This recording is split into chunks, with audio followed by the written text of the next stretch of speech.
श्री रामचरितमानस के बालकांड में गोस्वामी जी लिखते हैं कि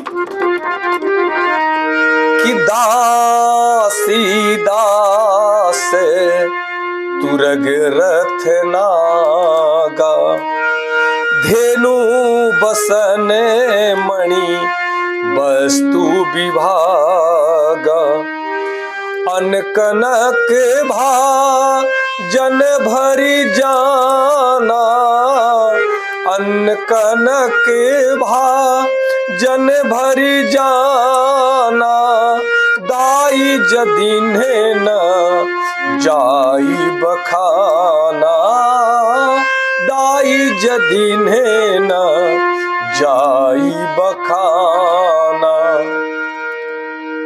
कहते हैं कि दासी दास तुरग रथ नागा, धेनु बसन मणि वस्तु विभागा, अन्न कनक भाजन भरी जाना, दाई जदीन न जाई बखाना।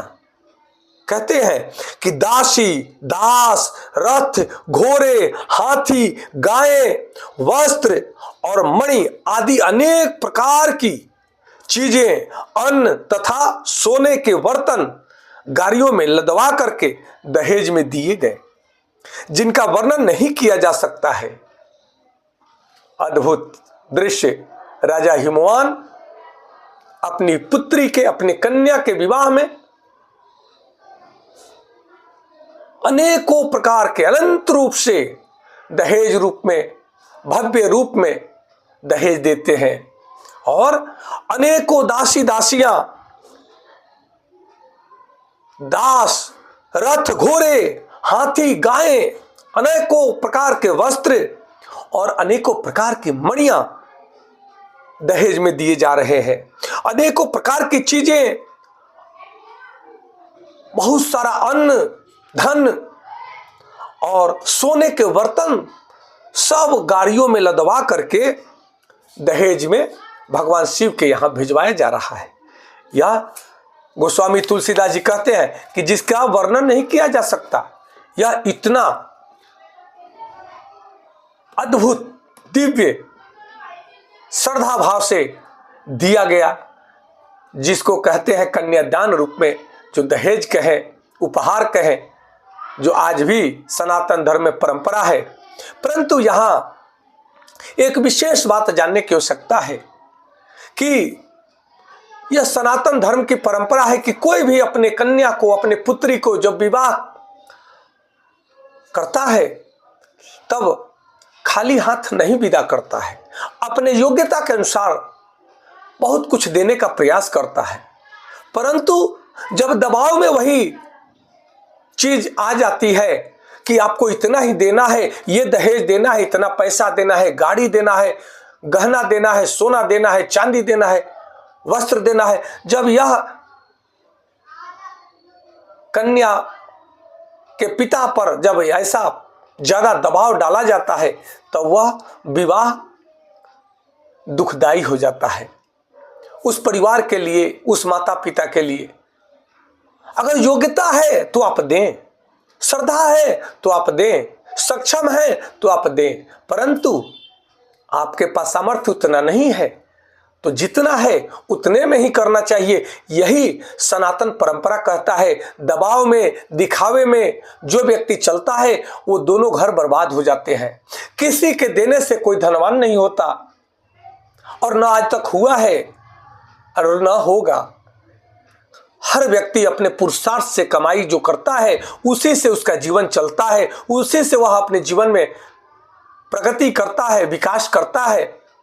और दान लेने की आकांक्षा में जो व्यक्ति रहता है वह भिखारी बन करके रह जाता है, उसका जीवन भिखारी रह जाता है। इस भाव को समझने की आवश्यकता है। राजा हिमवान के पास बहुत कुछ था। राजा है तो उनके लिए धन धान्य सामग्री कोई अर्थ नहीं रखता, परंतु जो आर्थिक रूप से कमजोर है उन भाइयों बहनों से भी निवेदन करता हूं और जो संपन्न है उनसे भी निवेदन करता हूं कि दहेज रूपी लेने का किसी पर दबाव न दिया जाए। कन्या ही दहेज है, दुल्हन ही दहेज है, इस बात को समझें। क्योंकि अच्छी कन्या, अच्छी दुल्हन आपके घर में जो आएगी वह लक्ष्मी बनकर के आएगी, वह पार्वती बनकर के आएगी और आपके जीवन को, आपके परिवार को सोने चांदी हीरे जवाहरात से धन्य कर देगी, मान प्रतिष्ठा विकास से प्रगति से धन्य कर देगी। परंतु कुपात्र कन्या अगर आपके घर में आ जाए, कुपात्र दुल्हन मिल जाए, तब आपके घर को, आपके परिवार को, आपके जीवन को नष्ट भ्रष्ट करके छोड़ देगी। इसलिए आज आवश्यकता है अपने विचारों को बदलने का, सिद्धांतों को बदलने का, कि कन्या या अर्थात दुल्हन बेटी के रूप में उसे स्वीकार करें और सामने वाले की बेटी को अपनी बेटी बना करके बहू के रूप में अपने घर में उसको स्थान दें, उस लक्ष्मी का स्वागत करें, ताकि वही आपके कुल को आगे बढ़ाएगी, वही आपके कुल में प्रगति कराएगी, वही आपके कुल में हर प्रकार से विकास लाएगी, समृद्धि लाएगी, स्वास्थ्य बढ़ाएगी, आपका मान बढ़ाएगी। इस बात पर ध्यान देते हुए आज माता पार्वती जी, भगवान शिव जी के इस विवाह उत्सव से हमें प्रेरणा लेना है, हमें सीखना है और आनंद में झूमना है कि माता पार्वती जी, भगवान शिव जी का विवाह उत्सव संपन्न हो रहा है। और आइए हम सब लोग माता पार्वती जी, भगवान शिव जी को नमन करें, उनका आशीर्वाद ग्रहण करें, ताकि संपूर्ण समाज पे उनका आशीर्वाद बना रहे, सबके घर में ऐसे ही शुभ मंगलमय वातावरण बना रहे, सब विकास करें, प्रगति करें, सबके घर में ऐसे ही दुल्हन आए, सबके बच्चों का शादी विवाह बड़े उत्सव से धूमधाम से हो, जिसकी पुत्री जहाँ जाए वहाँ सुख में रहे और सबके पुत्र भी सुख में रहे, सुखमय दाम्पत्य जीवन जिए, यही हम लोग कामना करते हैं। आप सबको कोटि कोटि नमन। हर हर महादेव। जय माता पार्वती जी, जय सिया राम।